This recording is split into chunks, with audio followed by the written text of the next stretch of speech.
Hello guys, সবার কি অবস্থা, কেমন আছেন? আশা করছি সবাই অনেক অনেক ভালো আছেন।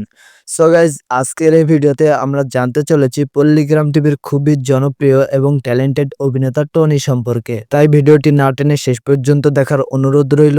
আর তোমরা যারা টনিকে চিনে থাকো এবং টনিকে পছন্দ করো, তারা অবশ্যই ভিডিওটাতে একটা লাইক দিয়ে চ্যানেলটিকে অবশ্যই সাবস্ক্রাইব করে দিও। কে এই টনি এবং টনির পরিচয় কি?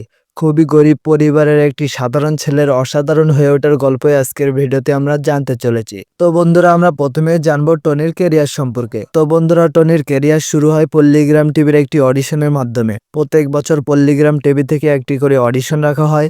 তো এখান থেকে 2-3 বছর আগেও পল্লীগ্রাম টিভি থেকে একটি অডিশন রাখা হয়েছিল।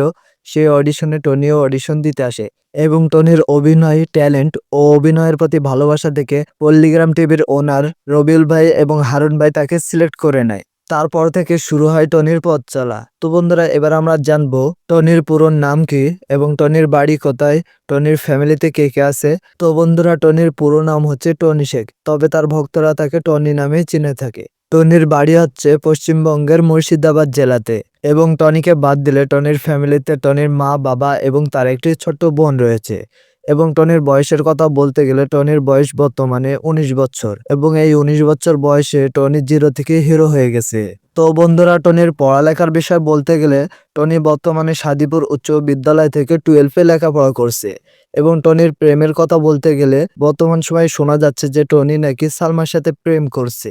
সালমা হচ্ছে পল্লীগ্রাম টিভির খুবই জনপ্রিয় এবং সুন্দরী অভিনেত্রী। এই বিষয়টি গুজবও হতে পারে। এই বিষয়ে টনি এবং সালমা কেউই পরিষ্কারভাবে কিছু বলেনি। তো টনির মাসিক ইনকামের কথা বলতে গেলে আমরা জানতে পেরেছি যে পল্লীগ্রাম টিভি থেকে প্রত্যেক মাসে টনিকে 1 থেকে 1.5 লক্ষ টাকা বেতন দেওয়া হয়। টনির ক্যারিয়ারে টনি পল্লীগ্রাম টিভি থেকে আনুমানিক 35 থেকে 40 লক্ষ টাকা ইনকাম করেছে। টনির ভালো অভিনয় এবং টনির ভালো ব্যবহারের কারণে টনি হাজার হাজার নয়, কোটি কোটি মানুষের হৃদয়ে জায়গা করে নিয়েছে। টনি হচ্ছে অলরাউন্ডার অভিনেতা। টনি সব চরিত্রেই সুন্দর অভিনয় করে থাকে। তো বন্ধুরা, টনিকে আমরা পল্লীগ্রাম টিভির টপ 5 জন অভিনেতার ভিতরে কয় নম্বরে রাখবো সেটা তোমরা কমেন্ট বক্সে অবশ্যই কমেন্ট করে জানাবে। তো বন্ধুরা, দেখা হবে পরের নতুন অন্য কোনো ভিডিওতে। ততক্ষণ পর্যন্ত সবাই ভালো থাকবেন, সুস্থ থাকবেন আর আমাদের চ্যানেলের সাথে সদা সর্বদা জুড়ে থাকবেন। ধন্যবাদ।